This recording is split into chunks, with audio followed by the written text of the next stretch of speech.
game, Recettear, an item shop's tale, is a great example of how indie gaming can offer unique and interesting game concepts, i.e. not crappy dual-stick shooters or arachnoid clones.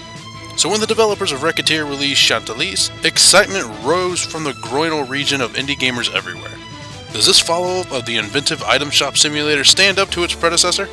In Chantelise, you take the role of Elise, a stereotypical anime girl and her sister Shanti who has been turned into a fairy by a prophesized witch. It's an odd industry when a girl being turned into a mythical creature is labeled as cliché, but when your games come from Japan, it has to be expected. Anywho, the game is about the two sisters being on a quest to find the witch and force her to restore Shanti's body.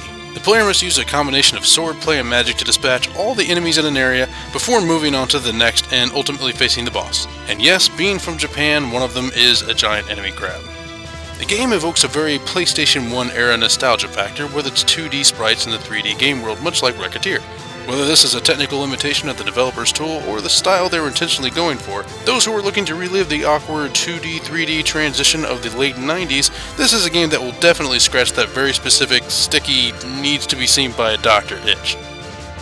The controls are another area of the game that is reminiscent of the early 3D era, but in a very bad way.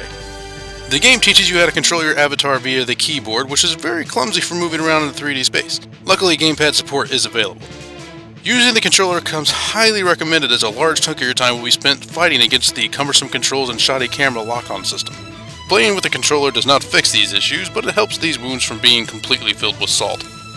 The story can only be described as cliché, but the real enjoyment can be had narrative-wise through the quirky characters and dialogue. Even with the well-crafted line writing and great translation in its favor, the game falls short from a narrative perspective as well. The game's not without its technical issues either. Enemies will sometimes wander off traversable terrain, making them difficult to attack. The 2D nature of the sprites makes it difficult to tell when you are behind certain enemies who are only vulnerable from the rear, and sometimes enemies simply fall through their world for no discernible reason. There are a series of smaller complaints that end up adding to Chantelise's woes as well. The money dropped by enemies must be touched to be obtained, making a money magnet sorely needed. Another complaint is that the magic gems used for casting spells depend on their colors and how you combine them to determine which spell will be cast. While this is a fine idea, in practice there's no way to control which order you cast the gems in. It's strictly a first-in, first-out casting system, which often leads to frustration. Perhaps the most damning thing about Chantelise is its crushing difficulty. While some games thrive on difficult gameplay, Chantelise comes across as frustrating and cheap. With no way to stock any kind of recovery items, you must rely on random and seemingly rare food drops that must be used instantaneously. This leads to frustrating situations where food can be dropped at full health and be Ethiopianly scarce when near death. It's worth noting that when you die, you really lose nothing other than time, but with lackluster gameplay and less than engaging level design, this is still a very frustrating issue. Enemies move too quickly, hit too hard, and the only way to alter Elise's stats other than her HP is through equipment for which there are only a few slots available. There are elixirs available that offer a slight increase to Elise's HP, but the amount of money they require versus how much HP they actually add makes purchasing them largely insignificant.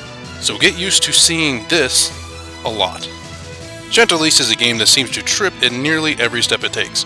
There is a certain level of charm that can be found, but that is quickly overshadowed by its glaring technical issues, design flaws, and level of cheap difficulty that would make even the hardest gamer cry. If you have $10 in your Steam wallet and can't decide what to spend it on, don't make it Chantelise. Make it Recettear. That is an indie game from these developers that is well worth your time and money.